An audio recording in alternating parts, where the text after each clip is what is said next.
Sir, Ajinkya media में interview दे रहा है, वो आपका बेटा है। व्हाट रबिश, वो हमारा बेटा कैसे हो सकता है?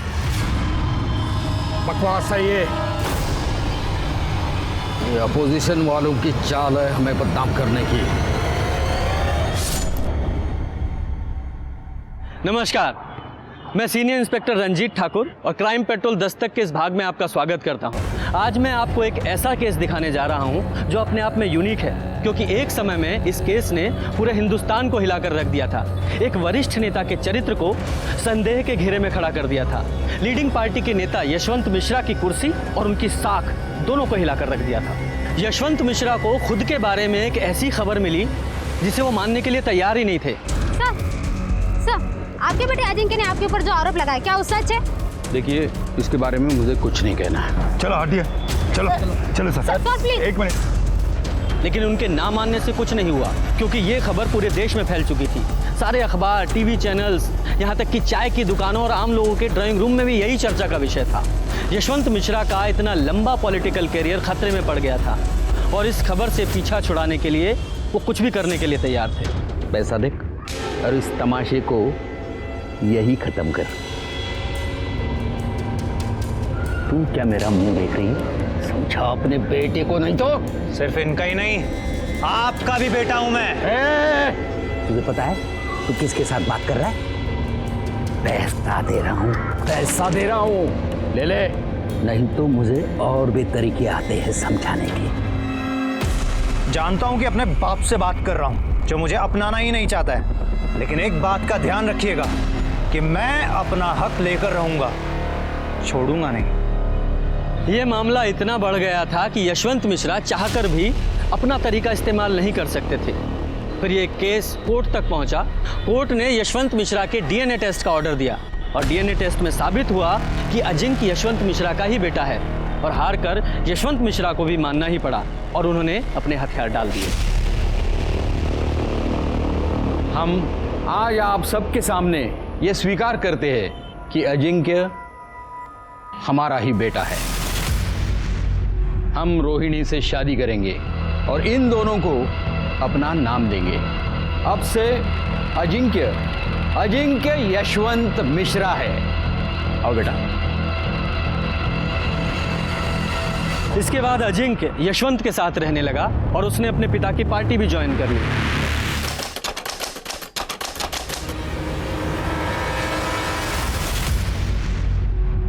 हॉस्पिटल लाने से पहले इनकी डेथ हो चुकी थी। डेथ का कोई रीजन? डिटेल एग्जामिन के बिना कुछ कहा नहीं जा सकता है।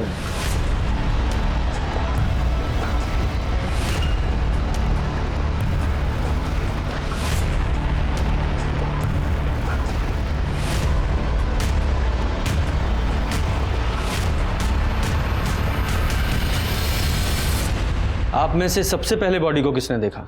हमने देखा था साहब, आज दोपहर में 3 बजे बाबा को उठाने गए तो बाबा 3 बज गया। बाबा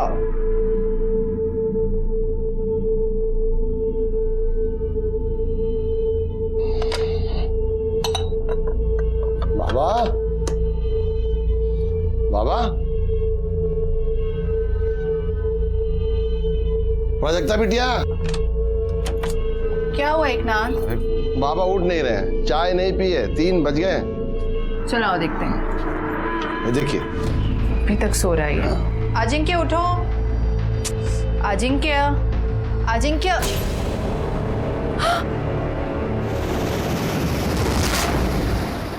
आप दोनों के अलावा उस समय घर में और कौन था? घर में एक नौकर और था, राजू। या क्या फालतू सवाल पूछ रहे, जब आपकी आंखों के सामने ये लड़की बैठी है जिसने मेरे बेटे को मार डाला, उसके बावजूद आप इतने विश्वास से कैसे कह सकती हैं कि इन्होंने मारा है? ये चुड़ैल, आप इसकी भोली भाली सूरत में मत जाइए। इसकी वजह से एक माँ को अपने बेटे से दूर होना पड़ा। इसकी वजह से मैं बगल वाले घर में रहती हूँ।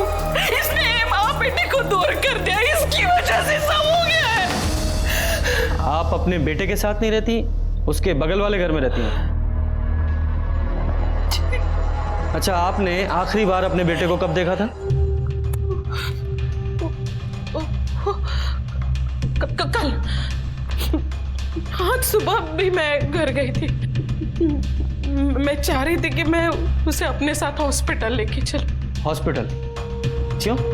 डायबिटीज के कारण मेरे पाँव में स्वेलिंग था। मैं चाह रही थी कि मैं अपने बेटे के साथ हॉस्पिटल जाऊं। मैं उसके लिए उसे पूछने के लिए उसके घर गई तो एक नाथ ने बताया कि वो सोया है। फिर मैं खुद अकेली आ गई हॉस्पिटल।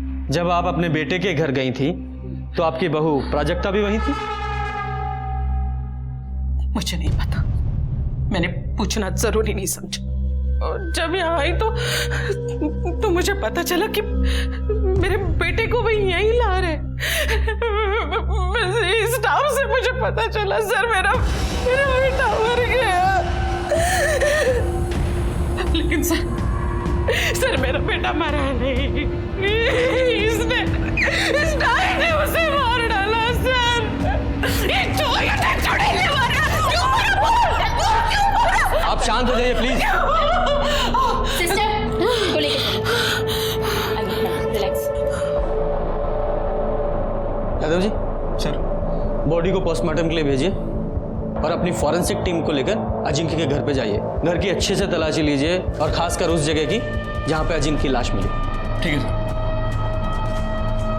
और आप स्टेटमेंट के लिए हमारे साथ पुलिस स्टेशन आइए। जी।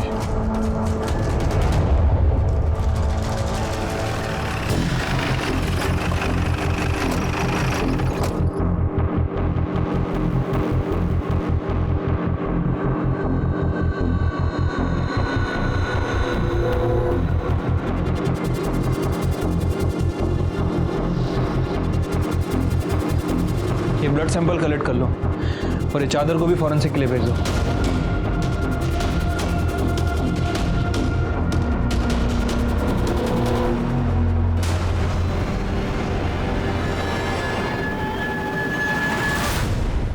यहाँ तो सिर्फ मेल के कपड़े हैं। तुम्हारी मैडम का सामान कहाँ है? साहब उनके कपड़े उस कमरे में है, वो उस बेडरूम में रहती है ना। वो वहाँ रहती है? हाँ साहब, जब से प्राजक्ता बिटिया ब्याह के आई हैं तब से दोनों अलग बेडरूम में रहते हैं। हमने कभी दोनों को एक कमरे में साथ रहते नहीं देखा। दोनों हस्बैंड वाइफ एक ही घर में रहते हुए अलग अलग बेडरूम में सोते थे, ऐसा क्या? कहा जाने साहब, हमने तो बस इतना देखा कि प्राजक्ता बिटिया अलग कमरे का खूब फायदा ले रही। फायदा उठा रही थी मतलब ये कि हम एक दिन किसी काम से राजू को ढूंढ रहे थे तो हमने देखा कि राजू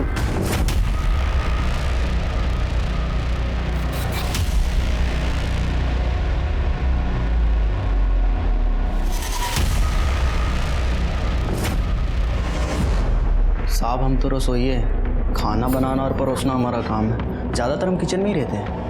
अब घर में क्या होता है क्या चलता है हमको नहीं पता साहब। जो दिखाई भी देता है और सुनाई भी पड़ता है। तो घर में क्या हो रहा है ये तो दिखाई दिया होगा, सुनाई दिया होगा कुछ। या खाना बनाने के अलावा प्राजक्ता मैडम के पैरों की मालिश से फुर्सत नहीं मिलती? ऐसी बात नहीं है साहब। हाँ हमने 1-2 बार पैर जरूर दबाए थे जब उनकी तबीयत खराब थी। ये लीजिए मैम साहब पानी।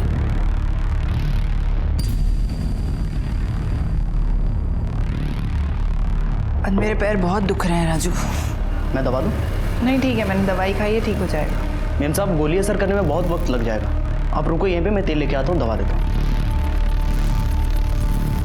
बहुत भली मैम साहब हैं साहब, हमको दया आ गई। ऐसी कोई बात नहीं जैसा आप सोच रहे हैं। अजिंक्य के बाबा पे हमको बहुत दुख हुआ। कितना मेहनत की अपने बाप से नाम के लिए, और जब से ये औरत आई है उनका पूरा जीवन बर्बाद। तुम्हारे कहने का मतलब ये है कि मालकिन का अपने नौकर से अफेयर था? हाँ तो, और ये तो एक बात है साहब, और उनका इरादा सुनेंगे तो आपका सर घूम जाएगा। नेता बनना चाहते हैं, जब से आई थी घर में धूम मचा के रखा था। बड़ी मालकिन से तो ऐसे बात करती थी, उन पे ऐसे गुर्राती थी जैसे कोई नौकर को हड़का रही। You know what? मैं आपसे ज्यादा पढ़ी लिखी हूं तो आप मुझे तो मत सिखाइए कि क्या सही है क्या गलत। समझा ना आपको? Stay away.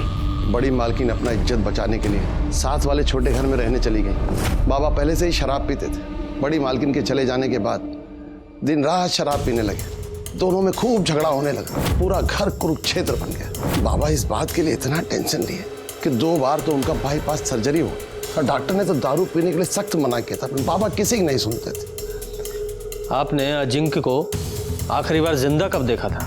कल शाम को जब लखनऊ कैंट से लौटे थे। लखनऊ कैंट क्यों गए थे?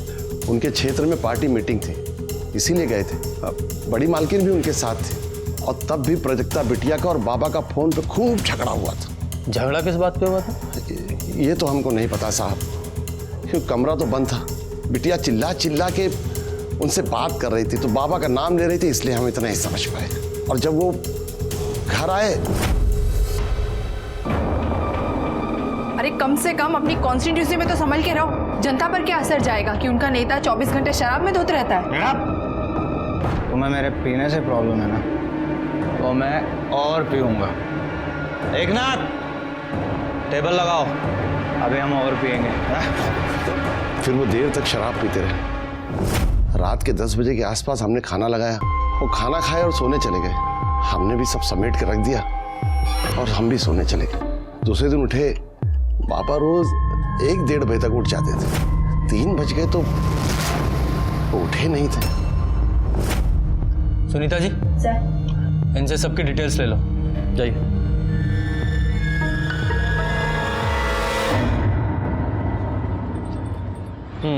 Thank you. लो Yadav ji. Thank you sir. Yadav ji, ये सबसे पहले ना हमें इस केस के लिए ये मिश्रा फैमिली है, इसकी इंटरनल प्रॉब्लम को फिगर आउट करना पड़ेगा और उसके लिए प्राजक्ता को काउंटर करना बहुत ज़रूरी है। Right sir.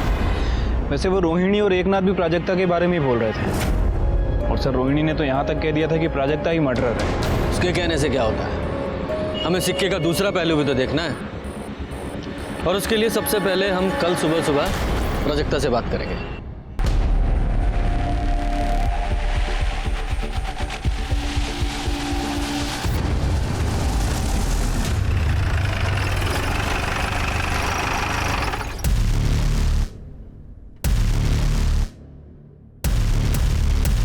वैसे तो आपकी और अजिंक्य की पूरी शादी मीडिया ने कवर की थी, पर हमें उससे पहले से जानना है कि आप अजिंक्य से कब और कैसे मिले।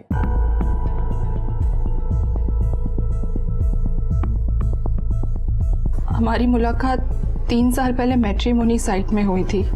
उस वक्त मैं एनजीओ में काम करती थी। घर वालों की तरफ से शादी का प्रेशर था, इसलिए मैट्रिमोनी साइट में अकाउंट खोला था। वहीं मुझे अजिंक्य मिले थे। फिर मैंने अजिंक्य को कांटेक्ट किया और कुछ मुलाकात में ही हम एक दूसरे को पसंद करने लगे। फिर हमने डिसाइड किया कि शादी से पहले हमें कुछ वक्त लिव इन में बिताना चाहिए ताकि एक दूसरे को समझ सके, और ये जानना भी ज़रूरी था कि हम शादी के बाद पूरी ज़िंदगी एक दूसरे के साथ रह सकते हैं या नहीं। 1 साल लिव इन में बहुत अच्छे से गया और उसके बाद हमने शादी कर ली। जब हम लिव इन में थे तब अजिंक्य ड्रिंक करते थे, पर ओकेशनली करते थे। फिर शादी के बाद पता नहीं क्या हुआ उन्हें, जो 24 घंटा शराब में धुत रहते थे। इस वजह से हमारे झगड़े भी होते थे, लेकिन हमारे झगड़े का कारण सिर्फ शराब नहीं थी। मतलब मिश्रा फैमिली का पास्ट, स्पेशली अजिंक्य का, जो बार बार हमारे रास्ते की दीवार बन रहा था।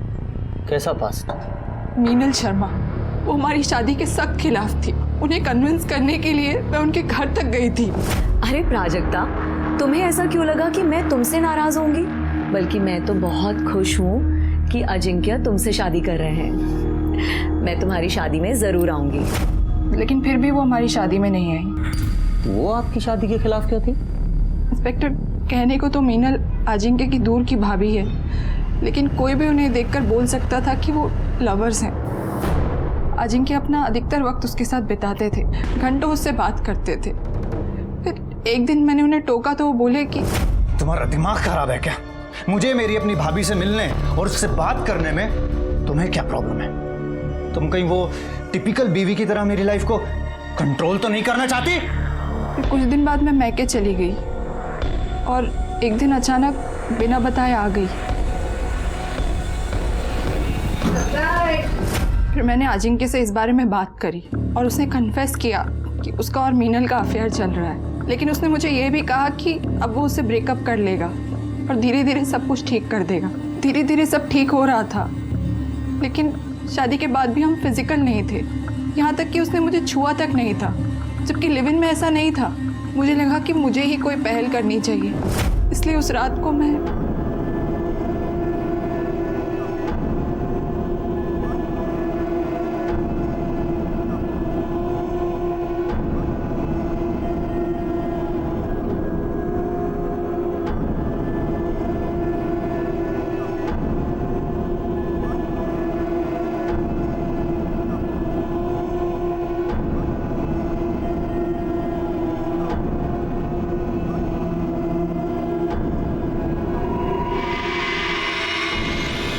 अजिंक्य ने कभी मेरे पास आने का इनिशिएटिव नहीं लिया।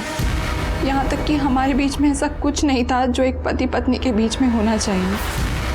अच्छा, क्या आपके और अजिंक्य के बेडरूम मीनल की वजह से अलग अलग थे? नहीं, जब हम लिव इन में थे तब भी अलग अलग कमरों में रहते थे। इसलिए हमने डिसाइड कर रखा था कि शादी के बाद भी हम एक दूसरे को प्राइवेसी देंगे और अलग अलग कमरों में ही रहेंगे। आपसे बात होने के बाद अजिंक्य ने मीनल से ब्रेकअप कर लिया था? नहीं, झूठ बोल रहे थे वो मुझसे। हमेशा मुझे बेवकूफ बनाते रहे। ये तो मुझे कल पता चला जब वो लखनऊ कैंट से वापस आ रहे थे, क्योंकि मैंने उन्हें वीडियो कॉल किया था ये पूछने के लिए कि डिनर में क्या खाएंगे। तुम जो खिलाओगी वो खा लेंगे। क्या बात है, आज तो तुम्हारा मूड बहुत अच्छा लग रहा है। क्यों, होना नहीं चाहिए क्या? होना चाहिए। अरे आराम से चलाओ ना। ओह, तो अब समझ में आया कि तुम्हारे अच्छे मूड का रीजन क्या था। तुम्हारी पूजनीय भाभी जी जो तुम्हारे साथ है। बात हो। तुम्हें शर्म नहीं आती मुझे इस तरह से जवाब देते हुए? मुझे तुमसे कैसे बात करनी है ये बात मुझे मत सिखाओ, समझी तुम? फोन पर मीनल की वजह से हमारा बहुत झगड़ा हुआ। मैंने तो ये भी सुना था कि मीनल का जो 6 साल का बच्चा है नीलेश, वो भी अजिंक्य की औलाद है। मीनल के पति सुबोध को शायद इस बात से कोई प्रॉब्लम नहीं थी, लेकिन मुझे थी। इसलिए उस रात जब अजिंक्य शराब के नशे में धुत आए और शराब पीने बैठे, तब मैंने उनसे इस बारे में बात करी। तुमने जिस चीज के लिए अपने पिताजी से लड़ाई करी, आज खुद भी वही कर रहे हो।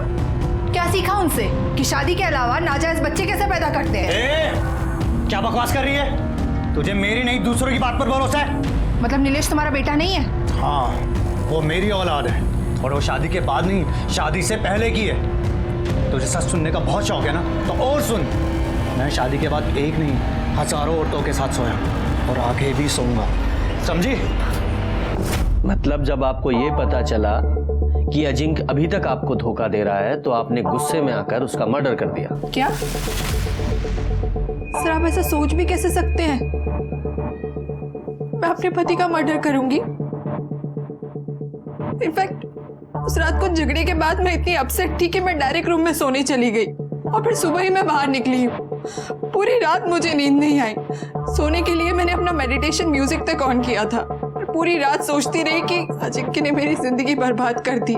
ना उन्होंने मुझे एक्सेप्ट किया था, ना उनकी फैमिली ने, सिर्फ बड़े भाई साहब को छोड़कर। ये बड़े भाई साहब कौन है? आदित्य मिश्रा, मेरे फादर इन लॉ की पहली वाइफ के बेटे। यादव जी, ये आदित्य मिश्रा की डिटेल्स ले लो। अच्छा, जिस रात अजिंक्य साहब की मौत हुई, उस रात तुमने उन्हें देखा था? नहीं साहब, उनका खाना हम नहीं, हमेशा एकनाथ जी परोसते हैं। एकनाथ जी ने बोला कि वो देख लेंगे, हम जा सकते हैं। इसलिए किचन समेट के हम सर्वेंट क्वार्टर की तरफ सोने के लिए जा रहे थे, तभी गांव से जोरू का फ़ोन आया और कमरे में सिग्नल नहीं आता सर, तो इसलिए बंगले के बाहर बात करने के लिए चले गए। तो वहीं आदित्य साहब को आते हुए मैंने देखा था।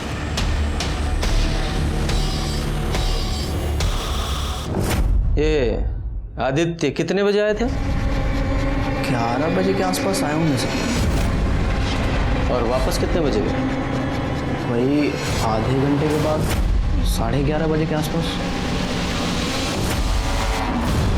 यकीन से कह सकते हो कि वो हड़बड़ी में निकले थे, मतलब जल्दबाजी में थे? हाँ साहब, वो एकदम हड़बड़ी में थे और तेज़ी से निकल गए। अच्छा, उस रात वो अजिंक्य से मिले थे? कुछ झगड़ा वगैरह हुआ था आपस में दोनों का?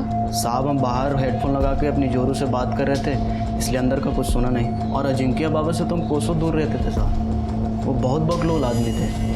उनकी माताजी भी उनके पीने और बुरी आदतों से परेशान रहती थी। हम एक दिन अपने कानों से सुने थे, वो बोल रही थी कि उसको भगवान उठा ले तो सुकून मिले। यादव जी सर, इसकी डिटेल्स ले लो और ये आदित्य को पुलिस स्टेशन बुलाओ पूछताछ के लिए। ठीक है सर। पोस्टमार्टम रिपोर्ट का क्या हुआ? कल तक आ जाएगी सर।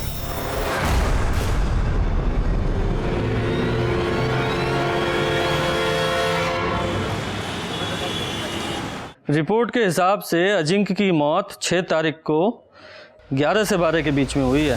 हाँ सर, और बॉडी को सबसे पहले एकनाथ ने देखा था दोपहर 3 बजे के आसपास, ऑलमोस्ट 15 घंटे बाद। ब्लड में अल्कोहल की भारी मात्रा भी है, गले पे खरोंच के निशान भी। सर, हो सकता है कि पहले उसका गला दबाकर उसे मारने की कोशिश की गई हो, दोनों के बीच स्ट्रगल हुआ हो और इसी वजह से किलर के नाखूनों में विक्टिम की स्किन फंस गई हो। हाँ, लेकिन इस बिना पे किलर को ढूंढना बहुत मुश्किल है। ऑलमोस्ट 2 दिन हो गए हैं। खैर, इस पीएम रिपोर्ट से एक बात तो साफ है कि ये मौत एक्सीडेंटल नहीं है, इसका मर्डर ही हुआ है। उस बाल का क्या हुआ जो अजिंक्य के बेड पे मिला था? सर, फॉरेंसिक टीम के मुताबिक वो बाल अजिंक्य का ही है। अब तक की इन्वेस्टिगेशन के हिसाब से परिवार के सभी लोगों के पास अजिंक्य मर्डर का मोटिव तो था, इसलिए सब पे नजर रखनी पड़ेगी। एक काम करो, पूरी फैमिली के सीडीआर रिपोर्ट निकालो और नौकरों की भी। ठीक है सर। सर, आदित्य मिश्रा 6 तारीख से लापता है और उसका फोन भी नॉट रीचेबल है। ये राजू ने बयान दिया था कि आदित्य मिश्रा अजिंक्य के घर में रात को 11 बजे घुसा था और 11:30 बजे बाहर निकल गया था, और अजिंक्य का मर्डर भी 11 से 12 के बीच में हुआ। कहीं ये आदित्य मिश्रा ही तो उसका मर्डर करके नहीं निकल गया? गायब भी है। सुनीता जी, इस आदित्य मिश्रा के कॉल रिकॉर्ड्स और लोकेशन निकलवाओ। सर।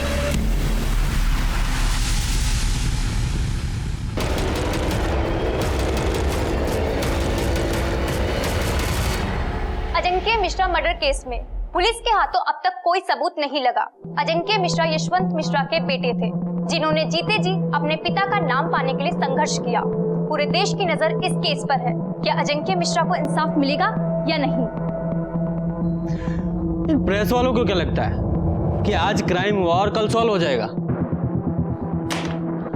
यादव जी, ये प्राजक्ता पर एकनाथ और रोहिणी दोनों ने शक जाहिर किया है, लेकिन इस घर के कुक राजू ने रोहिणी पर भी शक जाहिर किया है कि उसका इन्वॉल्वमेंट भी हो सकता है। ये प्राजक्ता से तो मिल लिया है, यार इस रोहिणी से भी पूछताछ करते हैं। प्राजक्ता बहुत ही कमीनी और चालाक औरत है। सबसे पहले तो उसने मेरे बेटे से बात की कि वो उसे पार्टी से इलेक्शन लड़ने के लिए टिकट दिलवाए। जब बेटे ने मना कर दिया तो इस लड़की ने पता है क्या किया? ये सीधा जाके हमारे पार्टी के सीनियर से मिल गई। जाहिर सी बात है, सीनियर ने उसकी शिकायत की अजिंक्य से। बहुत झगड़ा हुआ दोनों का, और प्राजक्ता ने उसे माफी मांगने के बजाय ये लड़की हमारे अपोजिट पार्टी से शामिल हो गई। देखिए, मैंने पहले भी आपसे कहा था और आज फिर वही बात कर रही हूँ, आप सीधा जाके प्राजक्ता को अरेस्ट कीजिए, समझे आप? उसने मेरे बेटे को मारा है। उसने मारा है या आपने? क्या बकवास कर रहे हैं आप? अरे बेटा था वो मेरा। हाँ, वही बेटा जिसकी शराबखोरी, अलग अलग औरतों के साथ नाजायज संबंधों, पार्टी में उसकी इमेज खराब और टिकट ना मिल पाने के कारण आप परेशान थी, उसी बेटे की बात कर रहा हूँ। हाँ थी, मैं परेशान थी, पर इसका मतलब ये नहीं कि मैं अपने ही बेटे का मर्डर कर दूं। 6 तारीख की शाम से रात तक आप कहाँ थी? 6 को मैं अपने बेटे के साथ लखनऊ कैंट से वापस आ रही थी। हमारे पार्टी की एक मीटिंग थी। रास्ते में मेरे बेटे को प्राजक्ता का फोन आया। पता नहीं क्या बात थी, लेकिन उन दोनों में बहुत झगड़ा हुआ। बहुत गुस्से में था अजिंक्य तक। फिर उसने मुझे घर ड्रॉप कर दिया और वो चला गया। प्राजक्ता ने इसलिए झगड़ा किया क्योंकि मीनल आप लोगों के साथ थी।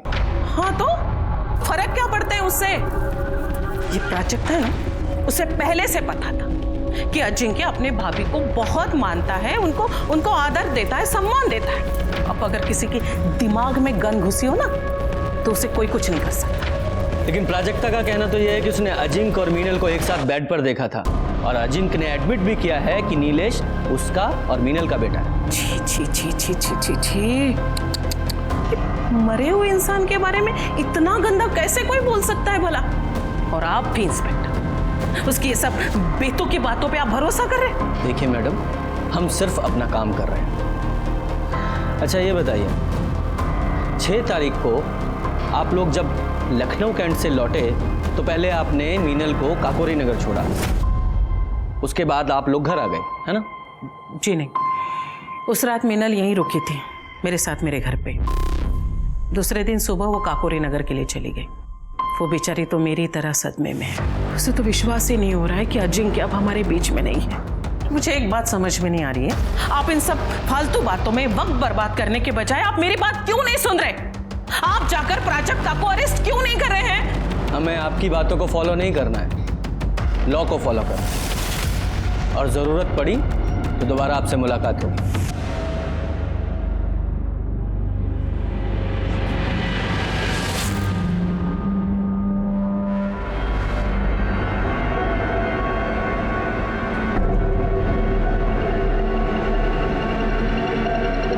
सुनो, अभी पुलिस आई थी पूछताछ करने, तुमसे भी पूछताछ करेंगे। संभाल के रहना, संभाल के जवाब देना। और हाँ, उस रात के बारे में कुछ मत कहना।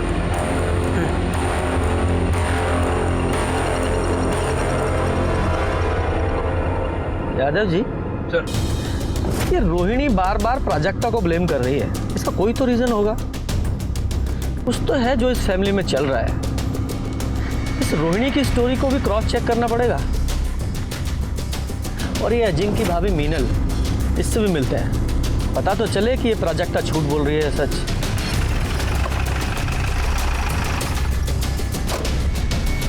प्राजक्ता इतनी कमीनी है कि उसे अच्छी तरीके से मालूम था कि अजिंक्य मेरे भाई जैसा था, फिर भी उसने मुझे और अजिंक्य को बदनाम करने में कोई भी कसर नहीं छोड़ी। और उसका साथ दिया उस आदित्य ने, क्योंकि उसे अचानक से आया ये नया भाई बर्दाश्त नहीं हो रहा था ना, जो उसकी प्रॉपर्टी में आधे का हिस्सेदार बन गया था। नीलेश अजिंक्य का बेटा है, ये अफवाह भी उसी ने फैलाई थी। इससे मेरी शादी तो टूटने के कगार पर थी ही, अजिंक्य के घर की शांति भी चली गई। लेकिन आदित्य ऐसा क्यों करेगा? क्योंकि वो अजिंक्य का पॉलिटिकल करियर बर्बाद कर देना चाहता था। एक बात बताइए, 6 तारीख को आप अजिंक्य के साथ लखनऊ कैंट क्यों गई थी? क्योंकि वो चाहता था कि मैं उसके साथ जाऊं। मेरे साथ वो रिलैक्स फील करता था और उसका असर भी हुआ। उस दिन जिस मीटिंग में हम गए थे वो मीटिंग बहुत अच्छी हुई, लेकिन उस प्राजक्ता ने कॉल करके और लड़ाई करके अजिंक्य का पूरा मूड बर्बाद कर दिया। अच्छा, अजिंक्य ने आपको रोहिणी जी को ड्रॉप किया, उसके बाद आप अजिंक्य से मिली थी? नहीं, रोहिणी जी और मैं जब घर पहुंचे तो उसके बाद हमने खाना खाया और मैं वहीं सो गई। फिर अगले दिन सुबह उठी और कैब लेकर सीधा यहाँ काकोरी नगर अपने घर आ गई। सर, अजिंक्य की मौत में प्राजक्ता का ही हाथ है। वो और उसकी तांत्रिक माँ ने मिलकर ही अजिंक्य की जान ली है। मतलब ये कि उसकी माँ जादू टोना करती है। और ये मैं ऐसे ही नहीं कह रही हूँ, ये मैं एक्सपीरियंस से आपको बता रही हूँ। जब प्राजक्ता ने मेरे और अजिंक्य के बारे में अपनी माँ के आगे बकवास की तो वो यहाँ मेरे घर मुझसे लड़ने के लिए आई थी। दूर रहना अजिंक्य से। अगर तूने मेरी बेटी का घर तोड़ा तो मैं तुम्हारी गृहस्थी भी बसने नहीं दूंगी। ये देख रही हो, इसमें तुम्हारी जान बसी है। इसमें मेरी जान है।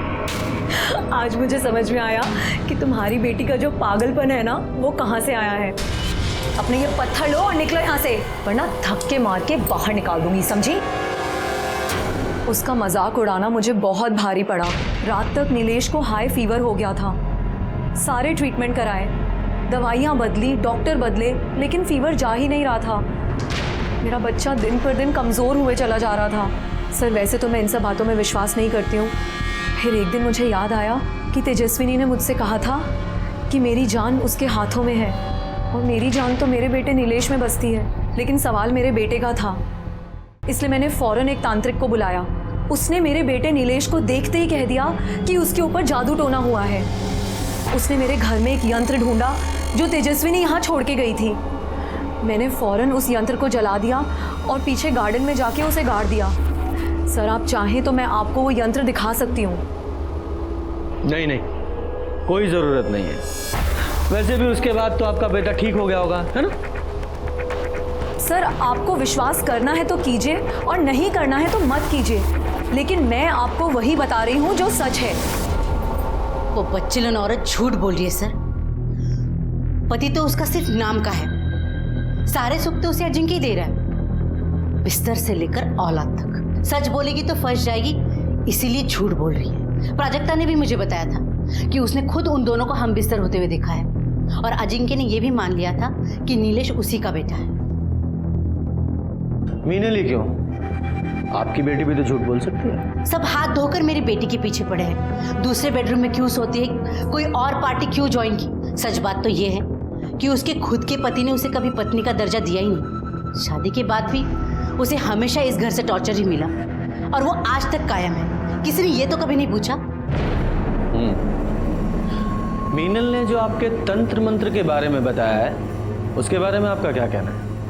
वो औरत बहुत चालाक है सर। मैं क्यों उसके बच्चे पर टोना टोटका करूंगी?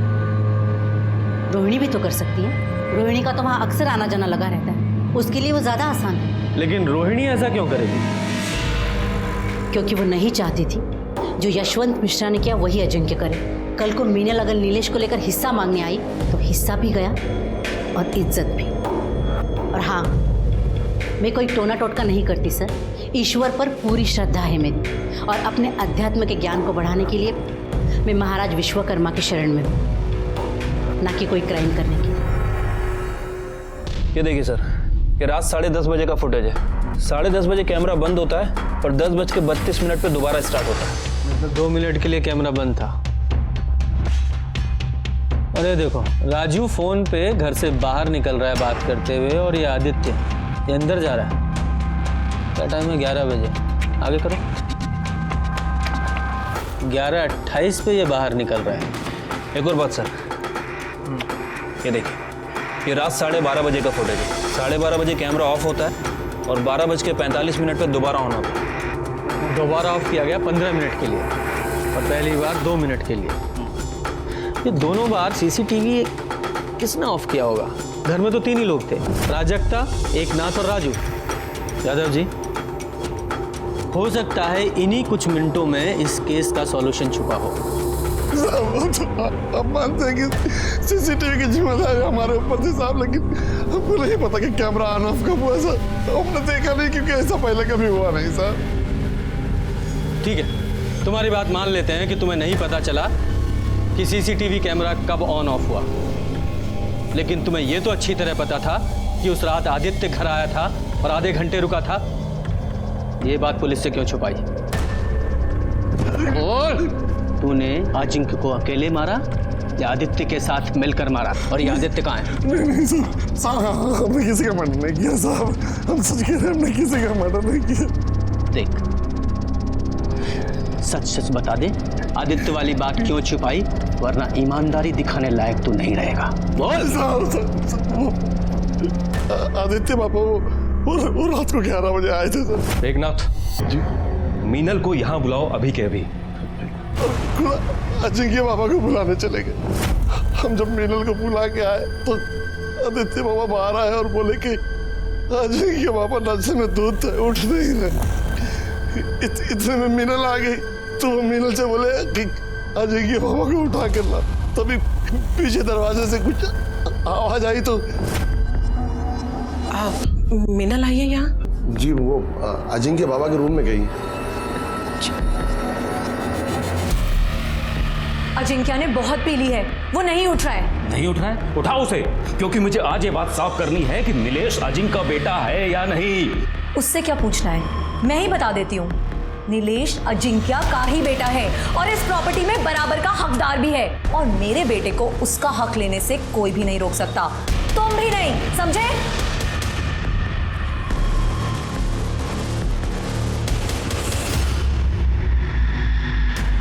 देखा आपने क्या कह रही थी वो? हाँ, जो कुछ भी आपने मेरे साथ किया है वो सब कुछ आपके साथ हो रहा है। तुम और तुम्हारा बेटा, तुम दोनों मिलके मुझे सड़क पे लाए थे ना।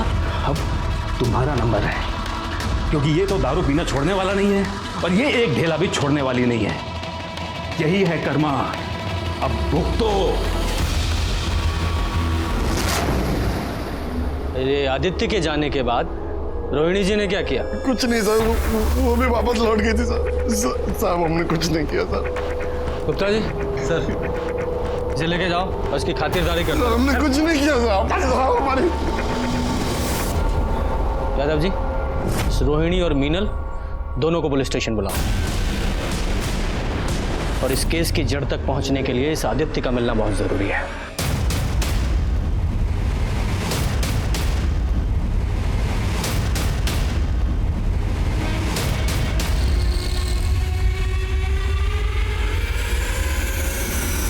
ये सच है कि मेरे बेटे नीलेश का असली फादर अजिंक्य ही है। शादीशुदा होने के बावजूद मेरा अजिंक्य के साथ अफेयर था। मैं नहीं चाहती थी कि उसकी शादी किसी और के साथ हो। अजिंक्य के खाना खाने और सोने जाने वाली स्टोरी के अलावा 6 तारीख की रात को और क्या हुआ था? देखिए, एकनाथ मुझे बुलाने के लिए आया उसने बताया कि आदित्य आया हुआ है और किसी इम्पोर्टेंट मैटर पे उसको बात करके आज ही उसे ख़त्म करना है। तो मैं पीछे के रास्ते से अजिंक्य के घर गई। आदित्य ने मुझे अजिंक्य को उठाने के लिए कहा। इतनी रात को मुझे यहाँ क्यों बुलाया है? मुझे तुमसे कुछ बात करनी है। मुझे तुमसे कोई बात नहीं करनी है। बाद में पछताने से अच्छा है कि अभी सब कुछ क्लियर हो जाए। जाओ जाके अजिंक्य को उठाओ। ठीक है। मैं अजिंक्य के रूम की तरफ जा रही थी तो प्राजक्ता के कमरे से मोटिवेशनल म्यूजिक की आवाज़ आ रही थी। मुझे लगा कि वो सो गई। अजिंक्य ने मुझे उसकी इस आदत के बारे में बताया था। मैं अजिंक्य के रूम में गई और उसे उठाने लगी। अजिंक्य, अजिंक्य उठो। मैं डर गई थी। मैंने आदित्य को आकर कुछ भी नहीं बताया। अजिंक्य ने बहुत पी ली है, वो नहीं उठ रहा है, क्योंकि वो इसका इल्जाम मेरे ऊपर ही लगा देता और मुझे ही फंसा देता। आप अजिंक्य के रूम में एग्जैक्ट कितने बजे गई? 11:15 बजा होगा शायद। 11:15। फिर? मैंने आदित्य और मिनल की सारी बातें सुनी। मिनल अचानक गुस्सा होकर वहां से चली गई। तभी आदित्य की नजर मुझ पे पड़ी। उसने आकर मुझे चेतावनी दी कि कैसे प्राजक्ता और मिनल दोनों मेरी जायदाद हड़पना चाहती है। फिर आपने क्या किया? कुछ नहीं। फिर मैंने रोहिणी जी को वहाँ आते देखा, लेकिन अनदेखा कर दिया और वहाँ से जाने का नाटक किया। आदित्य ने रोहिणी जी से क्या कहा मैंने ये भी सुना। आदित्य उसके बाद वहाँ से चला गया। रोहिणी जी एकनाथ के पास गई और बोली, एकनाथ, देखो तुम हमारे सबसे पुराने, सबसे वफादार, इसलिए मैं अपने दिल की बात सिर्फ तुम्हें बता सकती हूँ। देखो, हम ना पहले ही अजिंक्य की वजह से हमारे परिवार पे बहुत सारी मुसीबतें आई हैं। मेरे घर को बर्बाद होने से बचा लो। तुम अजिंक्य को मार डालो, खत्म कर दो उससे।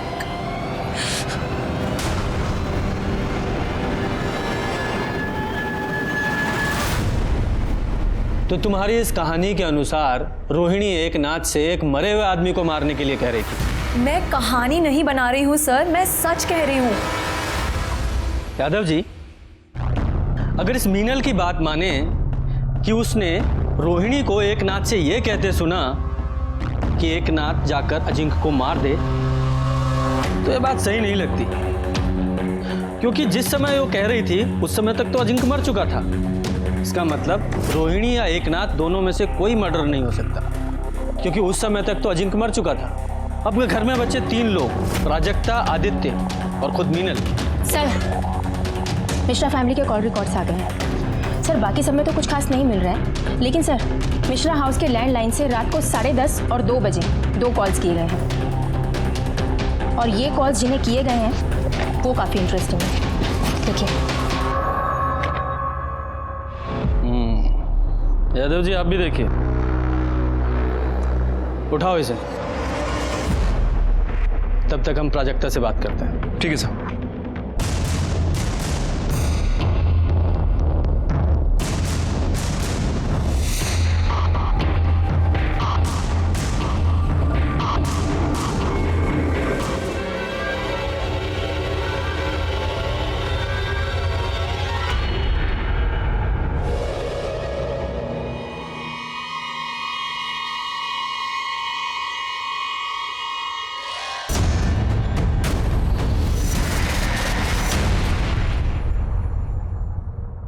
प्राजक्ता की माँ तेजस्विनी ने मुझे फ़ोन किया था कि अजिंक्य ने कन्फेस किया है कि नीलेश उसका बेटा है, और मुझे पता था कि मीनल रोहिणी के घर में रुकी हुई है। मैं मीनल और अजिंक्य से सिर्फ ये कंफर्म करना चाहता था कि नीलेश अजिंक्य का बेटा है या नहीं, और इस सिलसिले में मीनल और रोहिणी ने आपको जो कुछ बताया है वो सच है, लेकिन ये सच नहीं है कि मैंने अजिंक्य को मारा है।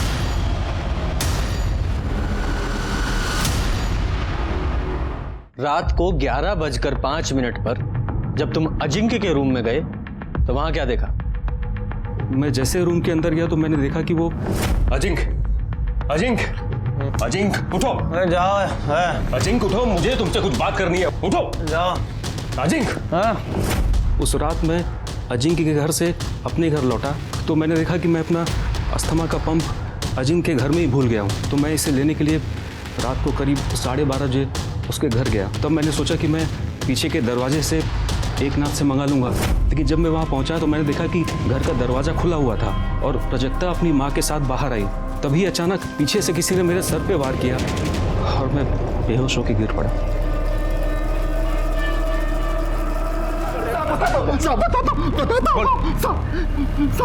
हम नीचे थे, जैसे मैडम का गाड़ी में इंतजार कर रहे थे, तभी आदित्य उन पर किसी बात को लेकर चिल्ला रहा था। हमें लगा साहब कि वो उनको नुकसान न पहुंचा दे, इसलिए हम पीछे से गए और उन पर हमला कर दिया साहब। उनको वहीं बंधक बना के रखा साहब। हमने ये अपनी मर्जी से नहीं किया साहब। किसकी मर्जी से किया? तो 6 तारीख की रात को आप अजिंक्य के यहाँ गई थी, है ना? जी गई थी। मेरी बेटी दुखी थी और उसे सहारा देने के लिए मैं गई थी। मीनल अजिंक्य पर दबाव बना रही थी कि वो नीलेश को अपना वारिस बना दे, वरना वो सबको सच बता देगी। प्राजक्ता की तो खुद की औलाद ही नहीं थी। शादी के बाद उस कमरे ने उसे एक बार भी हाथ नहीं लगाया। प्राजक्ता समझ चुकी थी कि अजिंक्य से उसे एक फूटी कौड़ी भी नहीं मिलेगी। आप वहाँ कितने बजे पहुँचे? करीब 10:30 बजे। और वापस कितने बजे लौटे? 12:30 बजे। हाँ, इसका मतलब प्राजक्ता ने 10:30 बजे और 12:30 बजे सीसीटीवी कैमरा ऑफ कर दिया ताकि बाद में किसी को भी पता ना चले कि आप वहाँ गई थी। 12:30 बजे जब मैं वहाँ से निकली, घबरा मत, किसी को कुछ नहीं पता चलेगा कि ये सब हमने किया है। और वैसे भी इस सारी प्रॉपर्टी पर तुम्हारा ही हक है। उस अजिंक्य को तो मरना ही था, नहीं तो वो मीनल और उसका पिल्ला सब कुछ हत्या लेते। अच्छा, तुम लोगों ने अजिंक्य को मार दिया, वो भी जायदाद के लिए? लेकिन ये जायदाद तुम लोगों को मिलेगी नहीं। मैं पुलिस को सब कुछ बताऊंगा। मैंने संतोष को कहा था कि उसे कुछ दिन के लिए बंधक बना के रखे। उसके बाद मैं उस पर मंत्र फूंकने वाली थी। उससे उसकी याददाश्त चली जाती और वो सब कुछ भूल जाता।